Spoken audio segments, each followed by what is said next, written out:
নমস্কাৰ, বৰ্তমান কামৰ জেগাত আছোঁ। বৰ্তমান আমি লাইটবোৰ কাটিং কৰিব লৈছোঁ বাৰু। বাকী যিখিনি কাম কৰিবলগীয়া গোটেইখিনি হৈ গ'ল। আমাৰ বৰ্ড চৰ্ডবোৰ চব টেপিং কৰি হৈ গৈছে বাৰু। আপোনাক ডিজাইনবোৰ দেখাইছোঁ বাৰু। এইটো ডিজাইন ফল চিলিঙৰ ডিজাইন, আৰু এফালে গোটেইখিনি চুটা মৰা হৈ গ'ল বাৰু। আৰু এফালেও আমি লগাইছোঁ লাইটবোৰ লগাই ষ্টাৰ্ট কৰিছোঁ। আৰু এইটো এটা ডিজাইন। ইয়াত আছে আপোনাৰ 9 ৱাটৰ 4টা আছে আৰু 6 ৱাটৰ আপোনাৰ 6টা আছে। ডিজাইনটো এইটো হ'ব। এইটো হল ৰুম হয়। হল ৰুমটো গোটেইখিনি আমি অলৰেডি দাগি দুগা মৰা হৈ গ'ল বাৰু। এইফালে হৈ গ'ল আৰু ৱাৰবোৰ ধুনীয়াকৈ টেপিং কৰি লৈছোঁ। খালি চুইচখিনি আহি পোৱা নাই। ইয়াতো আমি ধুনীয়াকৈ টেপিং কৰা হৈ গৈছে বাৰু। এইটো এটা ৰুম। এইটো ৰুম আমি এতিয়া কৰিম। সেইটো ৰুম কৰি কিনে আহি কৰিম। এখন বাৰাণ্ডা হয় আৰু ডিজাইনবোৰ ক'ব কেনেকুৱা লাগিছে। সেইটো PVC মৰা হৈছে অলৰেডি। ইয়াত লাইটৰ আমি জোখবোৰ লোৱা হৈ গৈছে। বৰ্ডবোৰ টেপিং কৰা হৈ গৈছে বাৰু।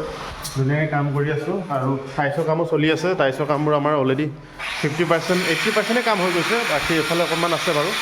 এইফালে টাইলছ লগাই আছে, এইফালে লগাই আছে। বৰ্তমান এইটো হৈ গ'ল। এইফালে বাথৰুম আছে। বাথৰুমত অলৰেডি টাইলছ জইন মাৰি আছে।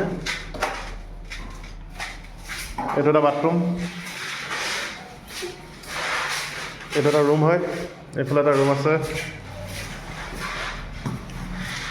এইটো কিটচেন। কিটচেনটো ফল চিলিং মৰা হৈ গৈছে বাৰু। এইটো কিটচেন।